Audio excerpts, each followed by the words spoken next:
अगर हम black body radiation के स्पेक्ट्रम की बात करते हैं तो हमारे पास एक ऐसा स्पेक्ट्रम होता है जो कि कॉन्टिन्यूस स्पेक्ट्रम होता है, यानी ब्लैक बॉडी रेडिएशन का स्पेक्ट्रम कॉन्टिन्यूस स्पेक्ट्रम होता है। कॉन्टिन्यूस से क्या मुराद होता है? कॉन्टिन्यूस से मुराद है कि उसकी जो इंटेंसिटी है वो इंक्रीज करेगी। ये देखिए हमारे पास एक ग्राफ है, अगर हम इसको प्लॉट कर देते हैं, इंटेंसिटी को वेवलेंथ के साथ ग्राफ प्लॉट करते हैं, और ये देखें हमारे पास ये अगर पीक आती है तो हम ये देखेंगे कि इंटेंसिटी से क्या हमारे पास जो स्पेक्ट्रम से क्या मुराद है, उसकी इंटेंसिटी, यानी इंटेंसिटी इंक्रीज करेगी तो उसके पास जो एनर्जी होगी वो भी इंक्रीज होगी, क्योंकि इंटेंसिटी क्या होती है, energy per unit area per unit time is known as intensity. ये हमारे पास इंटेंसिटी है। अब हम देखें कि ये हमारे पास एक ऐसा वेव एक ऐसी पीक आई है जो इस वेवलेंथ के बिटवीन है, ठीक है। आपको हर तरह की ऑब्जर्वेशन की यहाँ पे क्या मिलेंगी, हर तरह की ऑब्जर्वेशन की रेडिएशन या वेवलेंथ मिलेगी, या हर तरह की आपको यहाँ पे एनर्जी मिलेगी। कहीं पे वो बिल्कुल मैक्सिमम होगी, फिर कम हो जाएगी, फिर यहाँ पे कम, हर तरह की आपको मिलेगी, ठीक है। लेकिन अब ये जो हमारे पास वेवलेंथ था, ये किस वेवलेंथ पर कितनी इंटेंसिटी होगी, कितनी एनर्जी होगी, ये दो बातों पे डिपेंड करती है, ठीक है। इसकी डिपेंडेंस दो बातों पे है कि हमें यहाँ पे जो ये वेवलेंथ मिली है, कितनी वेवलेंथ पे कितनी एनर्जी, कितनी इंटेंसिटी मिलनी है, ये बात दो बातों पे डिपेंड करती है। सबसे पहले ये डिपेंड करती है टेम्परेचर पे, यानी हमारे पास टेम्परेचर बढ़ेगा, इंटेंसिटी बढ़ेगी, ऑटोमेटिकली इंटेंसिटी बढ़ेगी, that is directly proportional to energy, तो एनर्जी हमारे पास बढ़ेगी और ये डिक्रीज करेगी वेवलेंथ को। जब आप देखें ना यहाँ पे ये वेवलेंथ यहाँ से कम हो रही है, हम एनर्जी या इंटेंसिटी बढ़ रही है या मैक्सिमम पॉइंट पे, तो ये देखिए जो हमारे पास वेवलेंथ है वो फॉरवर्ड बैकवर्ड आ रही है। इट्स मीन कि यहाँ पे हमारी जो वेवलेंथ है वो डिक्रीज होगी, इंटेंसिटी इंक्रीज होगी, एनर्जी इंक्रीज होगी, टेम्परेचर इंक्रीज होगा।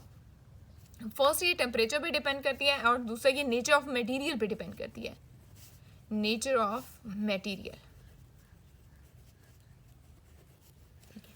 अब अगर हम एक एग्जांपल लेते हैं, एग्जांपल है when platinum wire is heated, जो कि हमारी सेकेंड ईयर की बुक में एग्जांपल दी गई है, हम उसी को ही फॉलो करेंगे। तो हमारे पास प्लाटिनियम वायर, अगर हम देखें कि हमें प्लाटिनियम वायर को गर्म कर देते हैं, तो सबसे पहले क्या होता है, प्लाटिनियम वायर का कलर जो है 500 सेल्सियस पे डल रेड हो जाता है। सबसे पहले क्या होता है, डल रेड। अच्छा, यहाँ पे इसकी एनर्जी वेरी हाई है। अब जैसे जैसे हमारा टेम्परेचर बढ़ेगा वैसे वैसे हमारी वेवलेंथ कम होती जाएगी, हमारी एनर्जी बढ़ती जाएगी, ठीक है।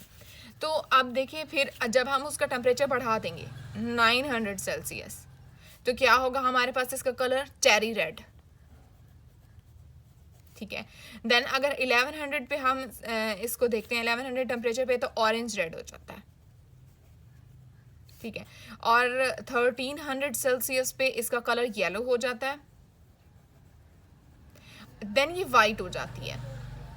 यानी एक वक्त ऐसा आएगा कि हमारी वेवलेंथ जो है वो बिल्कुल कम हो जाएगी। इसका मतलब है कि अगर हम टेम्परेचर को बढ़ा दें तो हमारे पास क्या होगा, टेम्परेचर बढ़ने से हमारे पास, ये देखिए अगर मैं कहूँ कि ये बिल्कुल हाईएस्ट टेम्परेचर है, टेम्परेचर बढ़ने से क्या हुआ है, हमारे पास इंटेंसिटी बढ़ गई है, एनर्जी बढ़ गई, लेकिन हमारी वेवलेंथ कम होती जा रही है, क्योंकि हम इस तरफ मूव करेंगे। जब ये देखें यहाँ से, ये देखें ये बिल्कुल मोस्ट अपर पॉइंट है, अपर पॉइंट हो या ना हो, लेकिन ये इस तरफ को मूव कर रहा है, दैट्स मीन कि हमारी जो वेवलेंथ है वो कम होगी।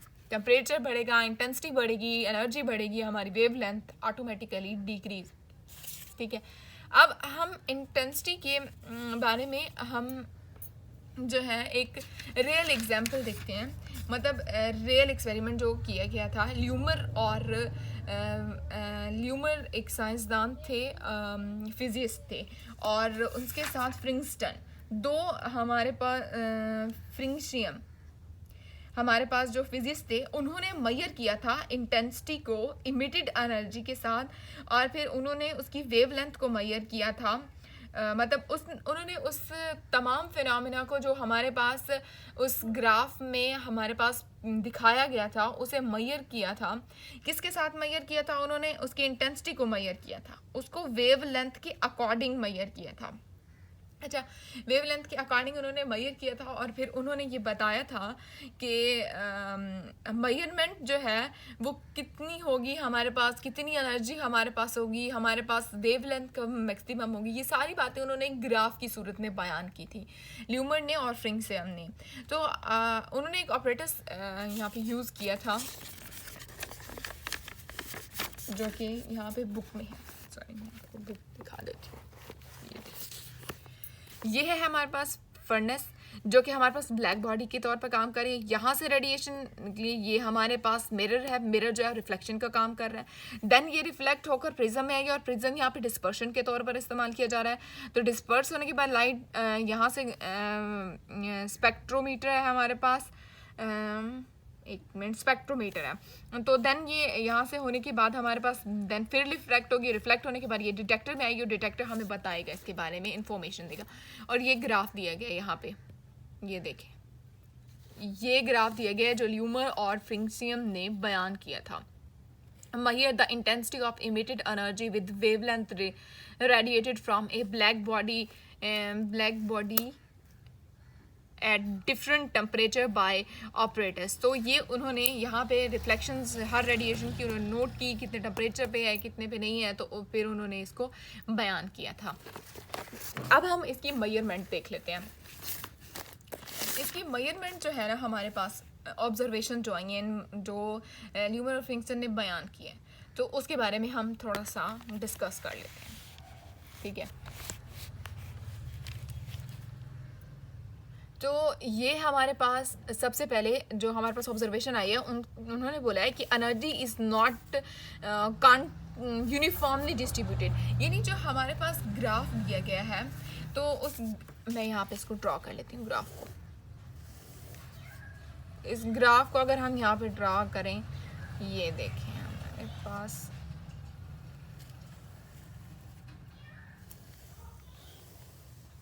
ये देखें।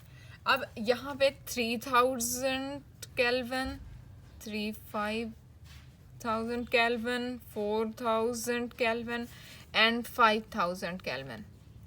तो ये हमारे पास जो ग्राफ उन्होंने ड्रा किया था इंटेंसिटी और वेव लेंथ के दरमियान, तो बेसिकली इस ग्राफ को तो उन्होंने डिस्क्राइब कर दिया था। लेकिन इसके बाद जो प्रॉब्लम आई थी, बेसिकली उन्होंने यहाँ पे ऑब्जर्व किया था कि एनर्जी है वो यूनिफॉर्मली डिस्ट्रीब्यूटेड नहीं है।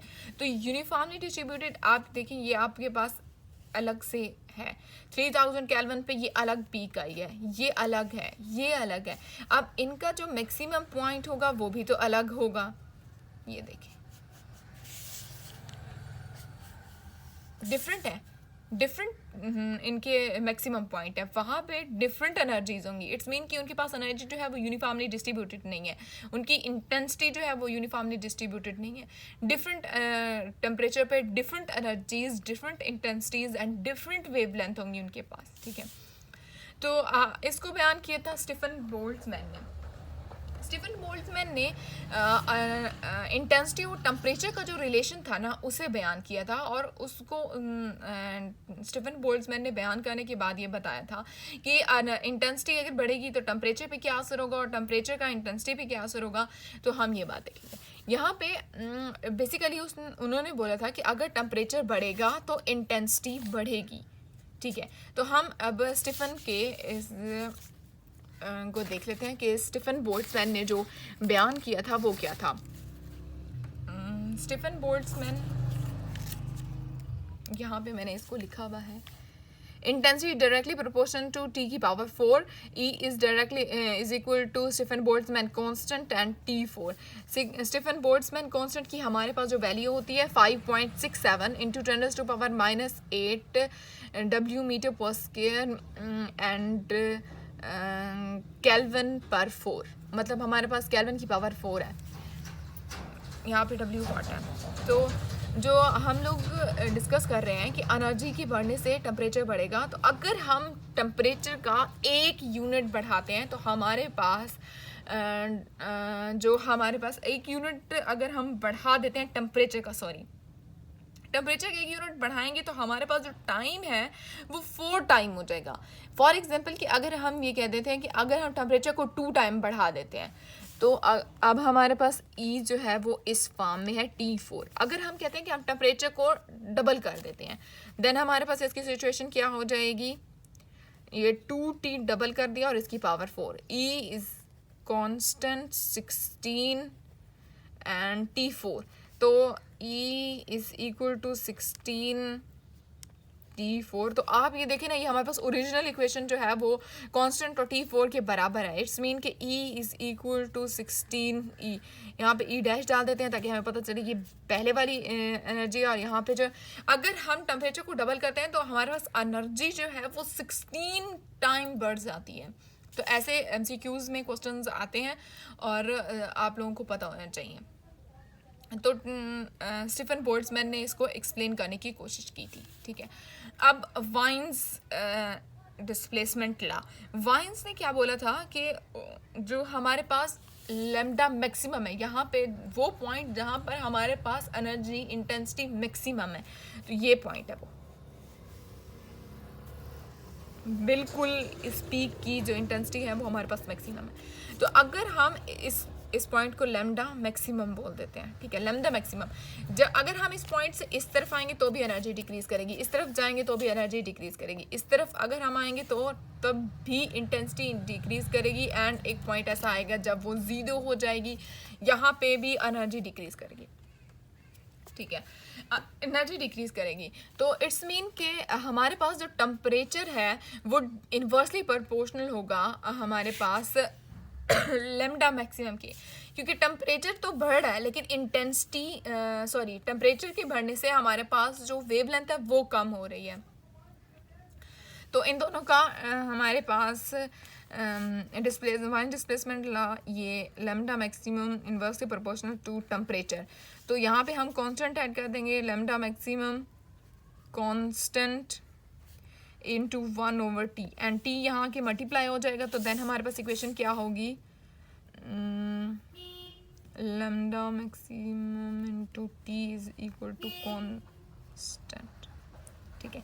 तो ये जो इक्वेशन है हमारे पास, और यहाँ पे कांस्टेंट की वैल्यू हमारे पास है 2.9 multiply 10⁻³ meter kelvin, meter wavelength and temperature kelvin.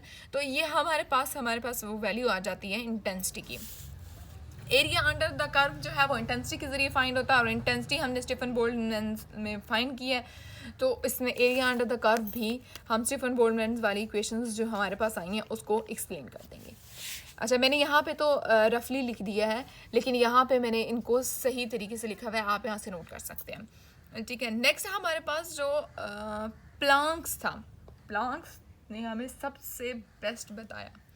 अच्छा, मेन प्रॉब्लम पता ही क्या था, मेन प्रॉब्लम ये था कि हमारे पास इन चीज़ों को तो एक्सप्लेन किया जा रहा था, ठीक है, कि एक वैल्यू यहाँ पे वेवलेंथ कम हो रही है, इंटेंसिटी बढ़ रही है, हमारे पास एनर्जी बढ़ रही है।